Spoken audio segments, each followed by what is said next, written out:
Universe کا، عالم کا سب سے طاقتور آدمی. اگر کوئی کہتا ہے خدا برتر کو 1000 گنا زیادہ طاقتور آرنولڈ شوازنگر سے، جس پل آپ خدا برتر کا موازنہ کر سکتے ہیں اس دنیا کی کسی بھی چیز سے، چاہے وہ آرنولڈ شوازنگر ہو یا کنگ کانگ یا دارا سنگھ، چاہے 1000 گنا ہو یا کروڑوں گنا، جس پل آپ خدا برتر کا دنیا کی کسی شے سے موازنہ کر سکتے ہیں تو وہ خدا برتر نہیں ہے. وَلَمْ يَكُنْ لَهُ كُفُوًا أَحَدٌ، کوئی اس جیسا نہیں ہے. یہ 4 لائنوں کی تعریف ہے خدا برتر کی جو قرآن حکیم میں دی گئی ہے، جو دین کی کسوٹی ہے.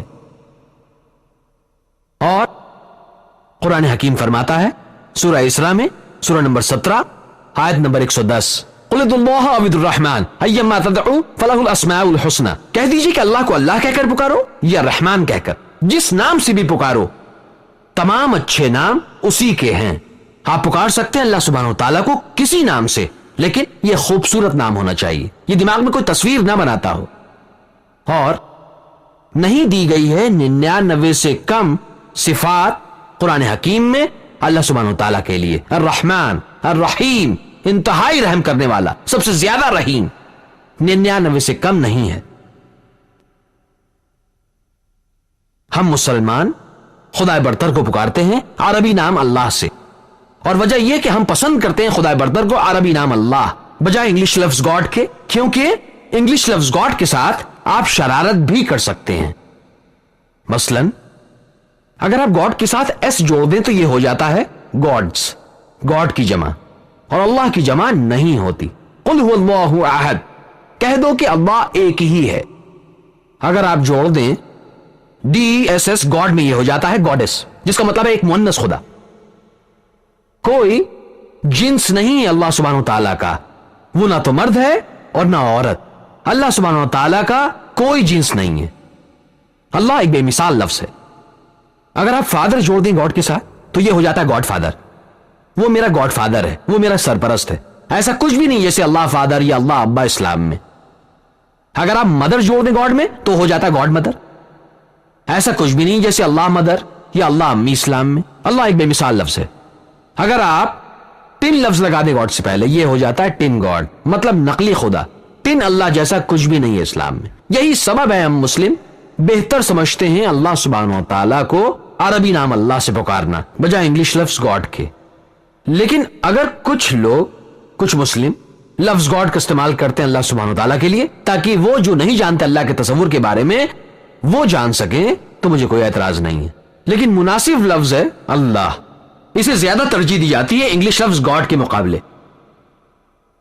اسلام میں عالمی بھائی چارہ صرف اوپر سے ہی نہیں پھیلتا ہے، یہ صرف دنیا اور کائنات کے تمام علاقوں اور لوگوں کو ہی نہیں سمیٹتا بلکہ اوپر سے نیچے تک جاتا ہے. عالمی بھائی چارہ اسلام میں ایمان کا عالمی بھائی چارہ سمیٹتا ہے اوپر سے نیچے تک نسلوں کو بھی جو تم سے پہلے آئیں اور ماضی میں چلی گئیں. عالمی بھائی چارہ اسلام میں سمیٹتا ہے موجود لوگوں کو اور ماضی کے لوگوں کو، چاہے آپ ایک نسل ہو یا ایک قوم. یہ عالمی بھائی چارہ جو بھائی چارہ ایمان کا یہ پھیلتا ہے اوپری طور پر، اسی طرح اوپر سے نیچے. اور اس ایمان کی بنیاد تمام مذہبوں میں اگر آپ تجزیہ کریں تو ایک پیدا کرنے والے کو ماننے میں ہے، ایک خدا برتر. اور اسی کے سبب سے ہے کہ عالمی بھائی چارہ عام ہو سکتا ہے تمام کائنات میں. اور ایمان کا یہ بھائی چارہ بہت بڑا ہے خونی رشتوں کے بھائی چارے سے. قرآن فرماتا ہے، جیسا میں نے پہلے ذکر کیا، والدین کی عزت کرنا چاہیے. قرآن فرماتا ہے سورہ اسراء میں سورت نمبر 17 آیت نمبر 23 اور 24 کہ اللہ سبحانہ وتعالیٰ نے تمہیں حکم دیا کسی کی عبادت مت کرو لیکن اس کی، اور والدین سے رحم کا برتاؤ کرو. اور اگر ان میں سے کوئی یا وہ دونوں بزرگی کی عمر کو پہنچے ایک لفظ بھی حقارت کا مت کہو، انہیں اف تک مت کہو تم، بلکہ ان سے نیچے رکھو اپنی عاجزی کو اور انہیں عزت سے پکارو اور اللہ سے دعا کرو کہ ان کی پرورش کر جیسے انہوں نے بچپن میں میری پرورش کی تھی. اس کا مطلب آپ کو اپنے والدین کو محبت اور عزت دینی ہے اور انہیں دینے ہیں تمام مرتبے اور عزت.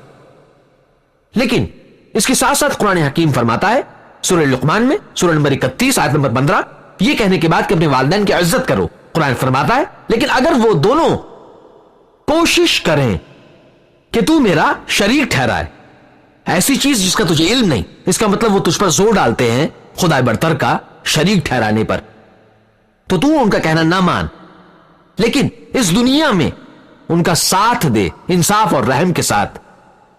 اس کا مطلب آپ کو اپنے والدین کا کہنا ماننا ہے جب تک وہ خدائے برتر کے خلاف نہیں جاتے، خلاف احکام کے اللہ سبحانہ و تعالیٰ کے، ہمیں انہیں ماننا ہے۔ اگر وہ خلاف جاتے ہیں احکام کے تو اللہ سبحانہ و تعالیٰ برتر ہے، زیادہ بڑا۔ ایمان کا بھائی چارہ عالمی ہے، یہ کہیں زیادہ بڑا ہے خونی رشتوں کے بھائی چارے سے۔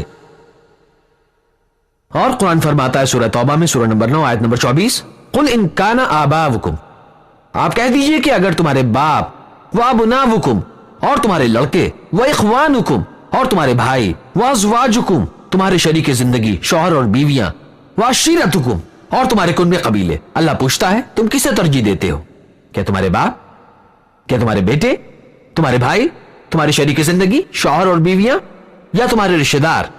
یہ تمام چیزیں مثال کے طور پر تمہارے باپ یا تمہارے بیٹے، تمہارے بھائی، تمہاری شریک زندگی یا تمہارے رشتہ دار۔ اور اللہ آگے فرماتا ہے وَأَمْوَالٌ اقْتَرَفْتُمُوهَا وَتِجَارَةٌ تَخْشَوْنَ كَسَادَهَا وَمَسَاكِنُ تَرْضَوْنَهَا، یہ دولت جو تم نے جمع کی، کاروبار جس میں تم معاملہ کرتے ہو، گھر جن میں تم رہتے ہو، اللہ فرماتا تم کسے ترجیح دیتے ہو؟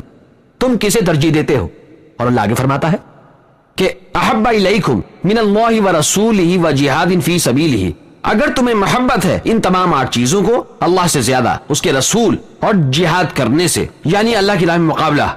اللہ فرماتا ہے اگر تمہارے والدین تمہیں کہتے ہیں خلاف جانے کے لیے اللہ کے، وہ کہہ سکتے ہیں چوری کے لیے، دھوکہ دینے کے لیے، رشوت کے لیے، لوگوں کو مارنے کے لیے بے وجہ، اگر تمہارے والدین تمہیں راہ دکھاتے ہیں احکام کے خلاف اللہ سبحانہ تعالیٰ کے، چاہے وہ تمہارے بیٹے ہوں، چاہے وہ تمہارے بھائی ہوں، تمہاری شریک زندگی ہوں، یا تمہارے رشتہ دار، یا تم خود خلاف جاتے ہو اللہ سبحانہ تعالیٰ کے دولت کے لیے جو تم نے جمع کی ہو، کاروبار جن میں معاملات کرتے ہو، گھر جن میں تمہیں رہنا پسند ہو، اللہ فرماتا ہے اگر تم چاہتے ہو ان تمام 8 چیزوں کو اللہ سے زیادہ، اس کے رسول اور اس کی راہ میں جدوجہد کرنے سے زیادہ، اللہ فرماتا ہے فتربصوا، رکو حتی یاتی اللہ بامرہ واللہ لا یہدی القوم الفاسقین، رکو جب تک اللہ بھیجتا ہے اپنا فیصلہ تمہاری طرف، جب تک اللہ بھیجتا ہے تباہی تمہاری طرف، واللہ لا یہدی القوم الفاسقین، اللہ تعالیٰ فاسقوں کو ہدایت نہیں کرتا۔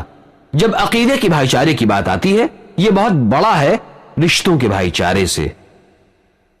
اور آگے قرآن فرماتا ہے سورہ نساء میں سورہ نمبر 4 آیت نمبر 135 کہ یا ایھا الذین آمنوا، اے ایمان والو، عدل و انصاف پر مضبوطی سے جم جانے والے اور خوشنودی مولا کے لیے سچی گواہی دینے والے بن جاؤ، گو وہ خود تمہارے اپنے خلاف ہو یا اپنے ماں باپ کے یا رشتہ دار، چاہے وہ امیر ہو یا غریب، اللہ دونوں کی حفاظت کرتا ہے۔ جس کا مطلب اگر آپ کو انصاف کی حمایت کرنی ہے، شہادت دینی ہے، گواہی دینی ہے اللہ سبحانہ و تعالیٰ کے لیے، اللہ فرماتا ہے انصاف کی حمایت کرو، یہاں تک کہ اگر تمہیں بولنا ہے اپنے خلاف، اپنے والدین کے خلاف، اپنے رشتہ داروں کے خلاف،